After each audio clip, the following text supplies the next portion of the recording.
મહેસાણાના વડનગર અને ખેરાલુ પાલિકામાં મતદાન. ખેરાલુ વડનગર પાલિકામાં બપોર થતા મતદાન કેન્દ્રો હવે સુમસામ થઈ ગયા છે. ખેરાલુ અને વડનગર પાલિકામાં સરેરાશ 35% જેટલું મતદાન થયું છે. મતદાન મથકો સુમસામ થતા રાજકીય પક્ષોની ચિંતા વધી ગઈ છે.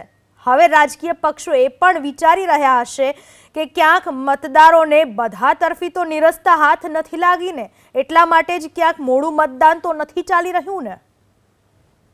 મહેસાણા જિલ્લાની ખેરાલુ ને વડનગર નગરપાલિકાની આજે ચૂંટણીનું મતદાન છે, ત્યારે બપોરનો સમય છે ને બપોરના સમયે મતદાન મથકો સુમસામ જોવા મળી. આપ દ્રશ્યો જોઈ શકો છો. વડનગરનું વોર્ડ નંબર 4 નું આ બૂથ છે, 16 નંબરનું બૂથ છે. તેના દ્રશ્યો છે, આપ જોઈ શકો છો. અહીંયા મતદારો હાલમાં જોવા મળી નથી રહ્યા. જે રીતે વહેલી સવારથી ક્યાંક ને ક્યાંક મતદારો જરૂર ઓછા છે. અત્યાર સુધીમાં વાત કરીએ તો 35% જેટલું મતદાન થયું છે. ક્યાંક ને ક્યાંક મતદાનનો જે રેશિયો છે તે ઘટી રહ્યો છે, અને આ ચિંતા ક્યાંક ને ક્યાંક બંને પક્ષને છે. અહીંયા એજન્ટો છે પરંતુ મતદારો નથી. મારી સાથે ઉમેદવાર છે, તેમાંથી વાત કરીશું. સાહેબજી, શું કહેશો? જે રીતે બપોરનો સમય છે, મતદારોની સંખ્યા ક્યાંક ને ક્યાંક ઘટશે ને જે રીતે મતદાન થઈ રહ્યું છે, શું કહેશો?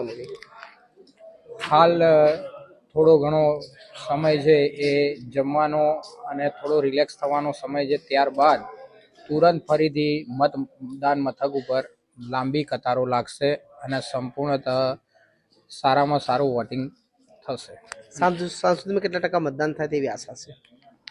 સાંજ સુધીમાં 70%થી અપ મતદાન થશે. તો ભાજપના ઉમેદવાર છે, તેમને આશા છે 70%થી વધુ મતદાન થશે, પરંતુ બપોરના સમયે ક્યાંક ને ક્યાંક જે મતદારો છે તે મતદાન મથક સુધી પહોંચ્યા નથી.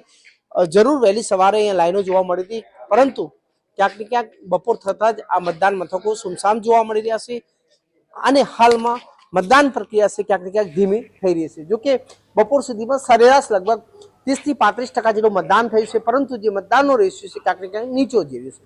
હારું નકોરી, ABP મહેસાણા.